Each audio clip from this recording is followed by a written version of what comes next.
नमस्कार, आप सभी का एक बार फिर से स्वागत है आज की इस वीडियो में।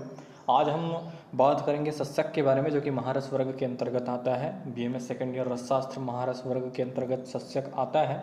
तो सस्यक के बारे में हम डिटेल से जानेंगे, तो इस वीडियो के साथ आप अंत तक जरूर बने रहिएगा। और अगर आप हमारे चैनल पर नए हों तो चैनल को सब्सक्राइब करिए, साथ ही साथ बेल आइकन के बटन को भी प्रेस करिए ताकि आने वाली वीडियो की नोटिफिकेशन आपके पास आती रहे। सस्यक की बात करें तो सस्यक, जिसको हम जनरली जानते हैं कॉपर सल्फेट के नाम से, कॉपर सल्फेट आपने नाम सुना होगा, आपने +2 में भी कॉपर सल्फेट से रिलेटेड कोई एक्सपेरिमेंट किया होगा, है नहीं। कॉपर सल्फेट हिंदी में इसको बोलते हैं तूतिया, तुथ इसको बोलते हैं, संस्कृत का नाम इसका सस्यक है। अंग्रेजी में कॉपर सल्फेट बोलते हैं और इसका जो रासायनिक सूत्र होता है वो CuSO4 7H2O, CuSO4 7H2O, इस प्रकार से इसका जनरल इंट्रोडक्शन है। आगे अगर बात करें तो इसके पर्याय अगर देखें तो पर्याय जो हैं वो बहुत ही इम्पोर्टेंट हैं। संहिताओं में पर्याय जो हैं वो अलग अलग कई जगह पे दिया होता है, तो संहिता हमें याद होनी चाहिए। जैसे तुथ, तुत्थक, तुथांजन, मयूरक, मयूरक, मयूरक। जैसे मयूर का जो कंठ होता है ना, नीले वर्ण का होता है, मतलब नील और अलग अलग मिश्रित वर्ण का होता है, इसलिए इसको मयूरक कहा गया है। सस्यक ताम्रगर्भा, ताम्रगर्भा जैसे कि इसमें CuSO4 कॉपर का कंटेन है, ताम्र का कंटेन है, इसलिए इसको ताम्रगर्भा कहा जाता है। साथ ही साथ इसको शिखीग्रीव, अमृता संग सस्यक के पर्याय हैं। तो इसमें तुथ जो है, तुथ और तुत्थक हैं, ये बहुत ही इंपॉर्टेंट है। तुथ तुत्थक जो है संहिताओं में वर्णित हैं, संहिताओं में इसी पर्याय का उपयोग हुआ है। ताम्रगर्भा, शिखीग्रीव, इस प्रकार से आप इसको याद कर सकते हैं।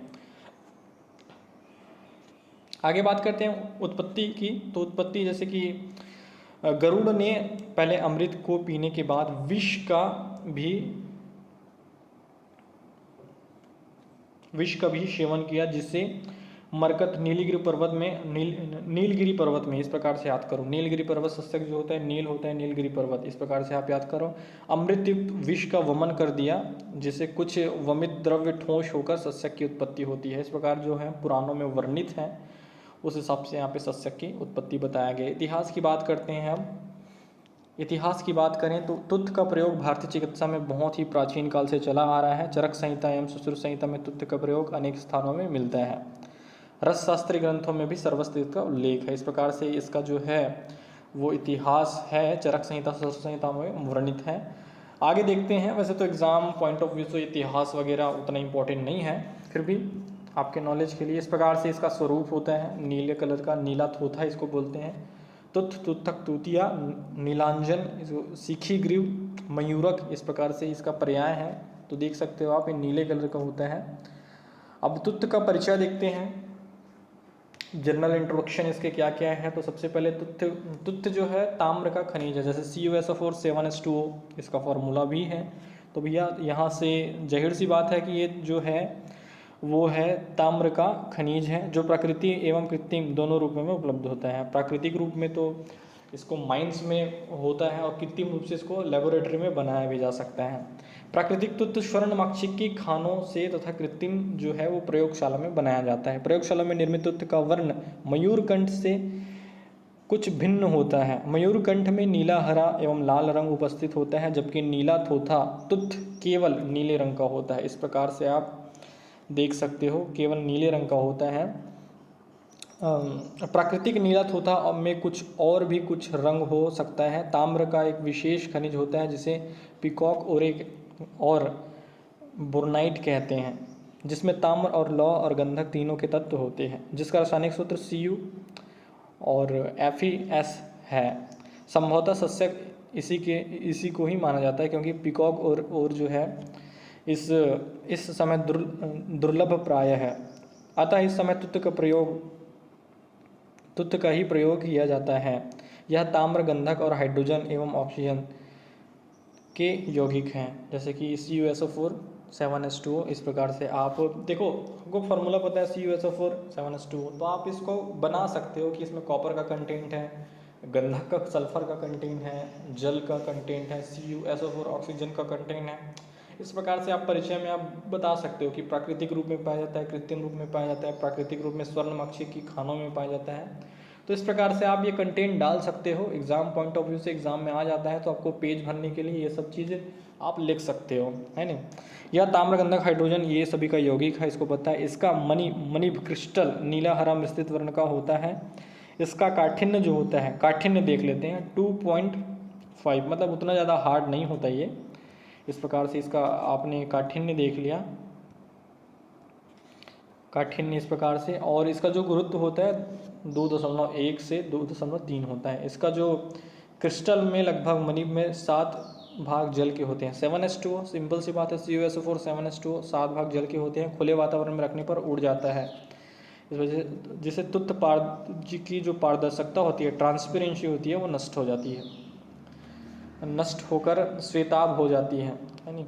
और रस जल निधिकार ने सस्यक को स्वाभाविक एवं तुत्त को कृत्रिम मानकर एक के अभाव में दूसरे को प्रयुक्त करने का निर्देश भी दिया है। तो ये जो जल निधिकार जो हैं उन्होंने ये कहा है, तो सस्यक को स्वाभाविक एवं तुत्त को कृत्रिम मानकर इसके अभाव में उपयोग किया जा सकता है। प्राप्ति स्थान की बात करते हैं तो स्वर्णमाक्षी की खानों में झारखंड के बिहार में सी भूमि जो जिला है, अब तो झारखंड जो है वो अलग स्टेट है, तो स्वर्णमाक्षी की खानों में झारखंड के सी भूमि में और राजस्थान में भी इसके खनिज अल्प मात्रा में मिलते हैं, किंतु वर्तमान में तो प्रयोगशालाओं में ही निर्मित किया जाता है। जो प्रयोगशाला में निर्मित होता है वो सर्वत्र उपयोग में लिया जाता है। विदेश में जर्मनी में, चेकोस्लोवाकिया में, स्वीडन, स्पेन, फ्रांस, इंग्लैंड में प्राप्त होता है। तो इस प्रकार से आप याद कर लो। वर्तमान समय में किस प्रकार से, वर्तमान समय में जो लेबोरेटरी में ही उपयोग होता है, लेबोरेटरी में जो ही बनता है उसी का उपयोग होता है। इस प्रकार से आप देख लो। और ऐसे तो जितने भी हमने महारस वर्ग में द्रव्य पढ़े हैं वो अक्सर जो है वो बिहार के सिंह भूमि जिले में ऐसा पाया जाता है। तो इस प्रकार से आप इसको याद कर सकते हैं। आगे बढ़ते हैं। तुत्त के भेद जो हैं वो एक तो स्वाभाविक है और एक तो कृत्रिम है। कृत्रिम तुत्त निर्माण विधि, देखो कृत्रिम तुत्त निर्माण विधि उतना इम्पोर्टेंट नहीं है, आपसे नहीं पूछा था एग्जाम पर्पज से, उतना इम्पोर्टेंट नहीं है। तो एक फ्लास्क में थोड़ा सा ताम्र का बुरादा लेकर, देखो ताम्र कॉपर का बुरादा लेंगे, उसमें सांद्र सल्फ्यूरिक अम्ल, गंधक अम्ल, जो सल्फ्यूरिक अम्ल लेकर क्या करेंगे, उसमें सांद्र गंधक अम्ल लेकर डुबा दें, है नहीं, सांद्र गंधक अम्ल लेकर डुबा दें और कांच की सलाखा से चलाते रहें। फिर स्प्रिट लैंप पर रखकर गंधक अम्ल का वाष्पन करें, जिसे जलियान सूख जाता है। इस विधि द्वारा बड़े पैमाने पर भी तुत्त बनाया जाता है। इस प्रकार से तो सिंपल सी बात है, अपने को क्या क्या चीज़ लेना है, एक तो ताम्र का बुरादा लेना है, कॉपर का बुरादा लेना है और सांद्र H2SO4 जो है वो सांद्र सल्फ्यूरिक एसिड, गंधक अम्ल जो है वो लेना है। ठीक है। इस प्रकार से अब ग्राह्य तुत्त जो बहुत इंपॉर्टेंट है एग्जाम पर्पस, ग्राह्य तुत्त जो है मतलब कौन से तुत्त को हम औसत कर्म के लिए उपयोग कर सकते हैं, किसको हम ग्रहण कर सकते हैं, उसके क्या क्या लक्षण होने चाहिए, उसका यहाँ पे वर्णन है। तो देख ही सकते हो आप। मयूरकंठ सदृश विभिन्न रंग के मिश्रित युक्त होता है। मयूरकंठ सदृश जो है विभिन्न रंग के, एक सेकेंड,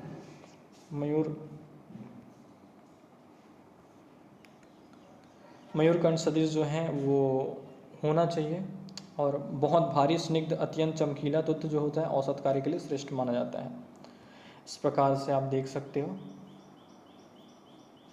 एक सेकेंड। अब बात करते हैं तुत्त की शोधन की आवश्यकता क्यों पड़ती है, क्योंकि अशुद्ध तुत्त वमन एवं भ्रम उत्पन्न करता है, इसलिए इसका शोधन किया जाता है। अब शोधन क्यों किया जाता है ये देखते हैं। शोधन किससे किया जाता है ये देखते हैं। शोधन तो आवश्यकता क्यों पड़ती है, क्योंकि वमन हो जाएगा, भ्रम हो जाएगा, चक्कर आ जाएगा, है नहीं। आगे बात करते हैं तुत्त शोधन विधि। तुत्त शोधन विधि देखिए, तुत्त को लाछा, मंजिष्ठा, कुसुम आदि रक्त वर्ग, ये चीज़ इंपॉर्टेंट है भैया। रक्त वर्ग के द्रव्य में द्रव्य के क्वाथ की 7 भावना या स्नेह द्रव्य से सिंचन करने पर शुद्ध हो जाता है। इस प्रकार से आप रक्त वर्ग आप याद रखो। इसमें से रक्त वर्ग के द्रव्य जो होते हैं जैसे कि लाक्षा हो गया, मंजिष्ठा हो गया, कुमकुम हो गया, केशर हो गया, तो इनमें से किसी भी द्रव्य की क्वाथ से 7 भावना देनी है। इतना बस याद रखो, रक्त वर्ग की 7 भावना देनी है। रक्त वर्ग में किसी एक द्रव्य की 7 भावना देनी है, दैट्स इट, बस इतना लिखते हो आप एग्ज़ाम में। देखो जो चीज़ें, और या आप ऐसे भी कर सकते हो, जो चीज़ें आपके पास इजीली अवेलेबल है उससे भी आप शोधन कर सकते हो। जैसे कि तुत को गाय भैंस या बकरी के मूत्र में 2 यंत्र विधि से 3 प्रहर तक शोधन करते हैं तो शुद्ध हो जाता है। तो देखो रक्त वर्ग का जो द्रव्य है वो तो अफोर्डेबल भी नहीं होता, बहुत मतलब अफोर्डेबल तो है बट इजीली अवेलेबल नहीं है। तो अपन ये भी कर सकते हैं, गाय भैंस और बकरी के दूध से 2 यंत्र विधि से 3 प्रहर तक शोधन कर सकते हैं। तुत्त को नींबू स्वरस की भावना देने पर शुद्ध हो जाता है। तो इसमें से जो चीज़ें इजीली अवेलेबल है उससे हम शोधन कर सकते हैं इस प्रकार। तो तुत्त का जो है वो शोधन जो है या तो रक्त वर्ग से करेंगे या गाय भैंस के या बकरी के दूध से करेंगे, तो नींबू स्वरस की भावना देने से करते हैं, है नहीं। तो इस प्रकार से आप, अगर आप तीनों पॉइंट्स को याद कर सकते हो तीनों पॉइंट को याद करो, या इसमें से आपको जो इजी लगता है उसको आप याद कर सकते हो। बात करते हैं तो शुद्ध तुत्त के लक्षण, जो शुद्ध प्योर जो तुत्त है उसके लक्षण क्या क्या होना चाहिए। जिस तुत्त में वमन भ्रम नहीं होता हो, देखो तुत्त की शोधन की आवश्यकता इसलिए होती है कि क्योंकि उसके सेवन करने से, अशुद्ध तुत्त का शोधन करने से वमन और भ्रम होता है। तो शुद्ध तुत्त के क्या लक्षण होंगे, जैसे वमन भ्रम आदि दोष नहीं रहे, उसे शुद्ध तुत्त समझना चाहिए, है ना। शुद्ध तुत्त के जो गुण हैं, ये देखो किस किस चीज़ों में इसका उपयोग होता है, वो चीज़ जो है वहाँ पे दिया हुआ है। शुद्ध तुत्त को फिरंग उपदंश कुष्ठ हो गया, नेत्र रोग, व्रण, त्वक विकार, कृमि विकार एवं वमन को दूर करने में इसका उपयोग किया जाता है। इस प्रकार से इसका जो है वो गुण है। अब बात करते हैं इसके तुत्त के मारण की, मतलब इसके भस्म कैसे बनाएं, भस्म इसका कैसे बनाएंगे वो यहाँ पे बताया गया है। तो शुद्ध तुत्त क्या करेंगे, शुद्ध तुत्त, शुद्ध गंधक तथा शुद्ध टंकन, 3 चीज़ें अपने को लेनी है समान मात्रा में। क्या क्या लेना है, शुद्ध तुत्त COSO4 7H2O कॉपर सल्फेट जो है और उसको, और गंधक और टंकण, इन तीनों को समान मात्रा में लेकर बड़हल स्वरस से मर्दन कर, देखो ये चीज़ यहाँ पे इंपॉर्टेंट है, बड़हल स्वरस से मर्दन, बड़हल स्वरस से मर्दन कर मूसा में बंद करके 3 कुक्कुट फूट, और एक चीज़ इंपॉर्टेंट है 3 कुक्कुट फूट में पाक करने से तुत्त जो है वो भस्म बन जाता है। तो बड़हल स्वरस, बड़हल जो है, बड़हल स्वरस और कुक्कुट फूट में 3 कुक्कुट फूट में पाक करने से जो होता है इसका भस्म बन जाता है। क्या क्या लेंगे, शुद्ध तुत्त, शुद्ध गंधक और शुद्ध जो है टंकन लेंगे समान भाग में। उसको क्या करेंगे, बड़हल स्वरस से अपन क्या करेंगे, बड़हल स्वरस से अपन मर्दन करके मूसा में बंद करके 3 कुक्कुट फूट देते हैं, तो इसका जो है वो मारण हो जाता है, इसका जो भस्म है वो निर्माण हो जाता है।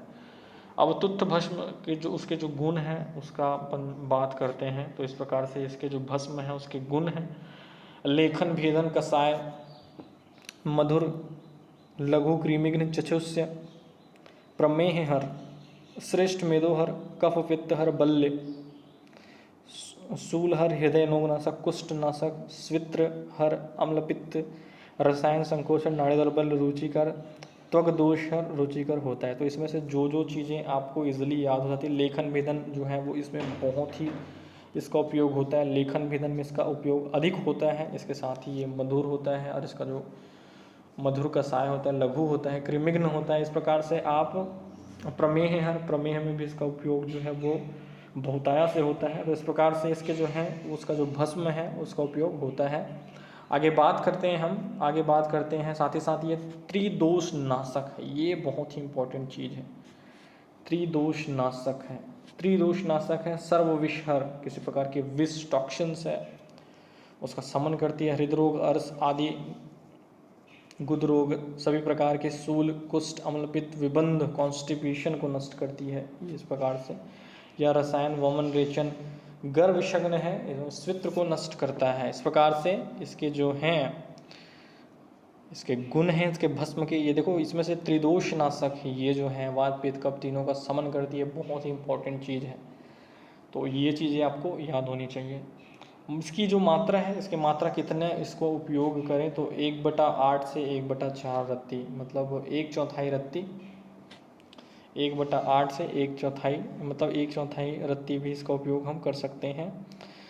तो अब आगे बात करते हैं, आगे तुत्थ के विकार के समनोपाय। अगर तुत्थ के अधिक हम सेवन कर लेते हैं, इसका जो है वो मात्रा अधिक हो जाती है, तो उस कंडीशन में क्या किया जाएगा उसकी हम बात करते हैं। तुत्थ विकार के हम समनोपाय, अशुद्ध तुत्थ भ्रांति उत्पन्न करती है, अतः 3 दिन जम्बीरी नींबू का रस या धान का लाजमांड पीने से विकार का समाधान। तो आप एक याद करो, नींबू स्वरस, दैट्स इट।